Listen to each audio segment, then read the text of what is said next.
So what's in the world's tiniest 4G phone? A usable and fun experience despite the drawbacks and throwbacks of a small phone that used to be the world standard when it comes to mobile communication. This is the Jelly 2E Android phone from Unihertz. It's by far the smallest Android phone I've used and tested, and while it's not the best option as your main phone, it surely is an interesting backup phone. If you're familiar with the Jelly 2 from a year ago, this is the more affordable version. Internally, the previously MediaTek octa-core chip has been scaled down to a quad-core setup, as well as the RAM and storage combo, which is now 4GB and 64GB respectively. You do have the option to use the dedicated microSD card slot, so that's a handy feature if you want to further expand storage. Unihertz also dropped support for NFC, but in exchange, you can now get this phone in silver finish and with the latest stock Android 12 out of the box. This specific model sports the same size as the more expensive sibling, meaning the same 3 inches 480p LCD, the same capacitive fingerprint scanner that's handy when it works, the same 2000 mAh battery that charges via USB-C for 2 hours, and the same setup of cameras, a 16 megapixel autofocus on the back and an 8 megapixel sensor in the front. Neither of the two matches what modern smartphones throw out, but you can surely rely on them when it comes to video calls. The cameras are just sharp and bright enough to give you an acceptable video call experience whenever you need to.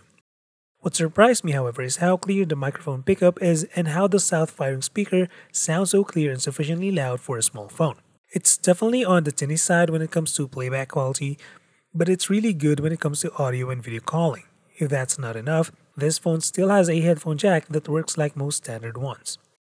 As for the build and stature of this tiny phone, the Jelly 2E reminds me a lot of the River Rocks with its curvy and thick housing, only in a polycarbonate material that feels almost like a toy, but not in a negative way. The left side houses the volume rocker while the right side gets busy with the charging port, dual SIM tray, and 2 more buttons for, well, can you guess? That red button is not your power standby button, it's the silver one. Instead, it's a special key that you can program in the settings, which I use for a flashlight for the long press and screenshot for the double press.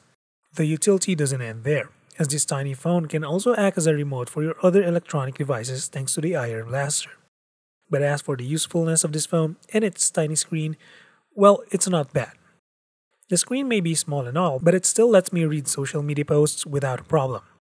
Video content may not be as enjoyable, but at least you can play back 1080p videos.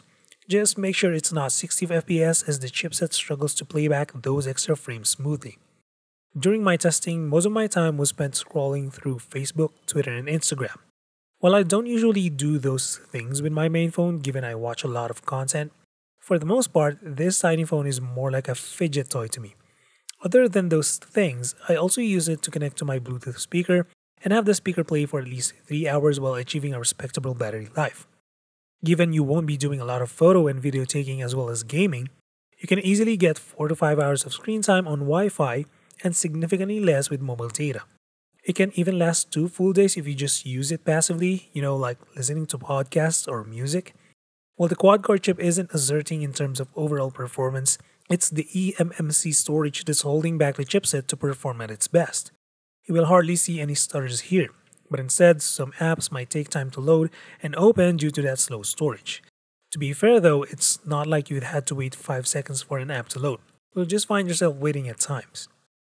The optional capacitive buttons are making a comeback here, and I highly recommend using them as the gesture navigation is not exactly reliable here.